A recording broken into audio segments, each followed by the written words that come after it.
கிளியரான ஒரு ஸ்ட்ரக்சர், இதுதான் நீட், இல்ல இவ்ளோ ஸ்கோர் எடுத்தா இவ்ளோ கோட்டா இருக்கு, இந்த மாதிரியான ஒரு புரிதல நிறைய பேருக்கு இல்ல. சோ இது பத்தின எக்ஸ்பிளனேஷன் சார். நீட் நடத்துறதுக்கான காரணம் குவாலிட்டி ஆஃப் ஸ்டூடெண்ட்ஸ் டாக்டர் ப்ரொஃபஷன்ஸ்குள்ள வரணும் அப்படிங்கிறது தான். ஸோ அதுல உங்களுக்கு நிறைய விஷயங்கள் இருக்கு. ஃபர்ஸ்ட் மார்க் பேசஸ் பார்த்தோம் அப்படின்னா 720 மார்க்ஸ் ஃபுல் மார்க் வச்சிருக்காங்க. அதுல அவுட் ஆஃப் பாஸ் பர்சன்டேஜ் அப்படிங்கிறது ரொம்ப கம்மி. ஒரு 120, 130, 110 அந்த மாதிரி தான் பாசிங் மார்க்ஸ் இருக்கும். So community wise category wise differ ஆகுது. ஸோ இதுல ஸ்டூடெண்ட்ஸ் எவ்வளவு மார்க் ஸ்கோர் பண்றாங்களோ அவங்க மார்க்குக்கு தகுந்த மாதிரி கவர்மெண்ட் காலேஜ்ல கிடைக்குதா இல்ல பிரைவேட் காலேஜ்ல கிடைக்குதா, பிரைவேட் காலேஜ் கவர்மெண்ட் கோட்டாவா இல்ல டீம்டு யூனிவர்சிட்டியா அப்படிங்கறதுலாம் டிசைட் ஆகுது. இப்போ ஒரு ஸ்டூடெண்ட் எல்லாருக்குமே ஃபர்ஸ்ட் கவர்மெண்ட் சீட் வாங்கணும், கவர்மெண்ட் சீட்குள்ள உள்ள போகணும் அப்படின்ற எய்ம்ல தான் படிப்பாங்க.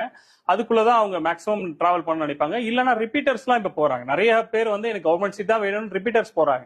சரி, என்ன பொறுத்த வரைக்கும் இயர்ஸ் வேஸ்ட் பண்றதுன்றது அது ரொம்ப பெரிய விஷயம். ஸோ அது ஸ்டூடெண்ட்ஸ் ஓகே, அவங்க ஒரு நல்ல ஸ்கோர் எடுத்துட்டாங்க, கொஞ்சம் பார்டர்ல போயிடுச்சு அப்படின்னா 100% அவங்க ரிப்பீட்டர்ஸ் போகலாம். பட் நிறைய ஸ்டூடெண்ட் ரொம்ப கம்மியா மார்க் வாங்கிட்டு அவங்க கவர்மெண்ட் சீட்டுக்கு ட்ரை பண்றேன்னு சொல்லிட்டு ரிப்பீட்டர்ஸ் போயிட்டே இருக்காங்க. அது அவாய்ட் பண்ணணும்னு நினைக்கிறேன்.